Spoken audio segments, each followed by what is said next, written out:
As you know, India and the UK have also been working towards clinching a pact to enhance the £38.1 billion bilateral trading partnership.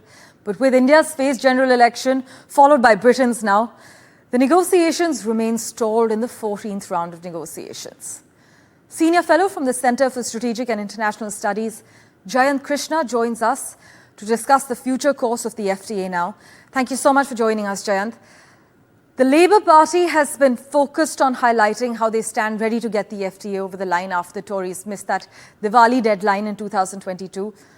Many Diwalis have come and gone without a trade deal with the UK, and too many businesses have been left waiting.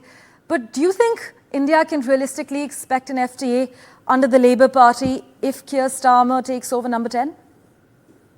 So, it's a valid question. I mean, if you look at the history of Labour Party's relationship with India, historically, they have not been as friendly to India, and especially for India's business.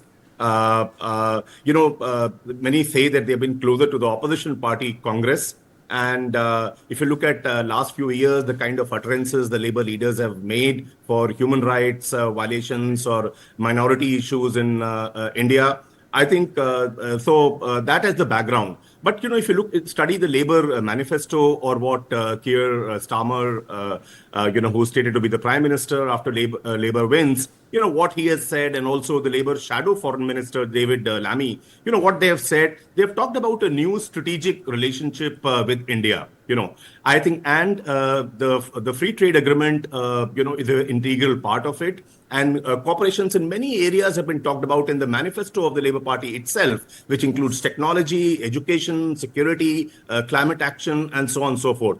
So I have every reason to believe that, the fate of FTA, where we have had almost 13 rounds of negotiations in the last couple of years, and I was also involved personally, when I was the group CEO of UK India Business Council. We had helped the government, for at least three of the, areas, the food and drinks, the technology, and health and pharmaceuticals. So I think it is very important that, these one is that the Commerce Minister of India and the Secretary of State at that level meetings have happened, 13 rounds have happened. And even at the Prime Ministerial level, there have been discussions when the British Prime Minister had come to India during G20, or recently when the Indian Prime Minister went to Italy for G7. So I think it is getting discussed, and I don't see it getting derailed with the Labour government coming in. There are some irritants which are still there.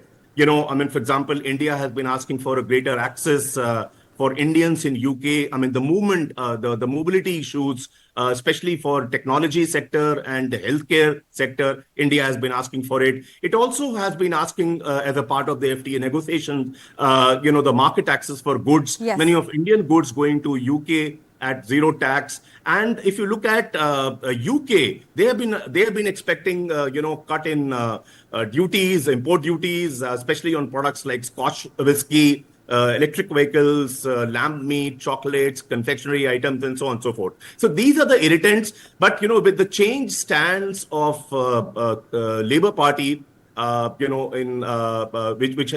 is there by virtue of, utterances of top leaders and the manifesto, I'm hopeful that it will not get derailed, and it will get closed. It's a matter of just few months after they take power, assuming that they would win. FTA would be concluded, because a lot of good spade work has already happened. Yes.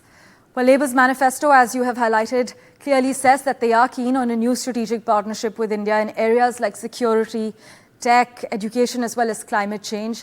Well, we are hopeful. Let's see what the results over tomorrow night and day after bring. Thank you so much, Jayant Krishna, for making time for us on the World 24/7.